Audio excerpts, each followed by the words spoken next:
So it's pretty broad. I'll try to narrow it down. E4p, there's like an E4p Incorporated, which is a large non-for-profit out of New York. And so the student organization was designed basically to assist them by utilizing students and campus resources and stuff like that. So their goal is to eradicate poverty using a holistic approach. And just with like the 4 E's are educational resources, economic value, environmental sustainability, and energy independence, which is a mouthful, but basically just locally and abroad just to help people out of poverty, even if it's in small ways. So last year we did a lot of work with the Bartlett House, and we did job skills training classes where, just simple things like helping them fill out resumes and stuff, because that's the reason poverty just continues on, is they can't get a job. And then so we did things like that. We taught cooking classes at the Western apartments for people who had never lived by themselves, never supported themselves, and don't know how to live off a budget and still, support their family with like normal meals and stuff like that. So we've done that. One of our main goals this year is more to spread awareness of problems, and then also through that sort of doing like fundraising and getting resources to places around here. And we're emphasizing Africa a little bit more this year. So we did a Souls for Souls Day event on, what day was it? One day in November.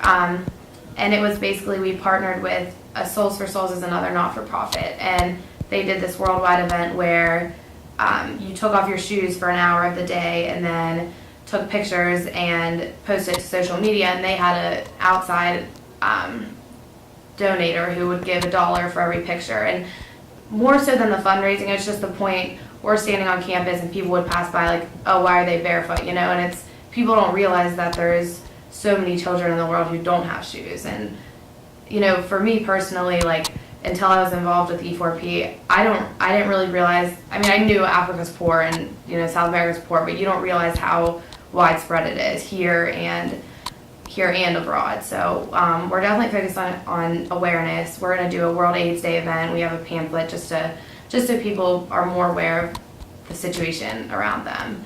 And then we're also doing a couple specific things. We visited Malawi in May, so we saw an orphanage there, and these kids were literally wearing scraps. Like, one of the kids had on the same shirt for 4 years in a row. And so we wanted to do a clothes drive because surprisingly the clothes market there is pretty good, so it's not like it would take that much money to just get them a new shirt and stuff like that. And then another main initiative is the high school we visited in South Africa, which one of their main problems is they're not government funded, so their curriculum is really behind. And a lot of them are intelligent and would have the opportunity to come here and go to school or even go to one of the universities there, but they fall behind already, and they'll have all A's in high school, and then there's the test they take afterwards that they can't pass because their curriculum's so behind. So we're doing a book drive, and I actually just was talking today with book holders and book exchange to when people go to sell their books back, and you can get $1 for it or something, like, okay, would you be willing to donate it to a school in South Africa? So just various things related to that. I definitely think it's important. Souls for Souls obviously was created basically based around social media because that's how the fundraising happened. But I also think, like, we have a Twitter account, we have a blog, so that just it's easy to keep everyone in the loop that way. Sometimes, you don't check your email, but if you just are sitting there clicking on Twitter, don't forget tonight's meeting, or we can even post on Twitter what our blog says. So then if they just see it and I saw this tweet, then I'll click on it and read further on the blog. So I definitely think social media is important, also because I can tag WV Student Orgs or WV College of Business and Economics, and then if they retweet you, they have that many followers. And I've personally found out about blood drives and everything from following other student organizations' Twitters, and so I think it's really important. Each So semester. that's the thing I love about E4p, is that it's really open. As long as it kind of aligns with one of the 4 E's, then we can do it. So I know that last year, I think it was Dr. Niedermeyer's idea, I'm pretty sure, to do the job skills training, because we would talk to the people in charge of the Bartlett House and say, what are their main problems right now? Well, one of them was not being able to be hired. So that was just like someone thought of it, you know, and then come to us, are we able to do it?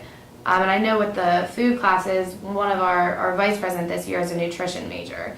So she thought it would be helpful to do that. And then we're actually just got in contact with, it's called Empty Bowls Monongalia. I'm not sure if you heard, but so just texted me and just said, or emailed us all and just said, you know, I looked into this, you think it'd be a good idea to do that? And everyone said yeah, so we emailed them.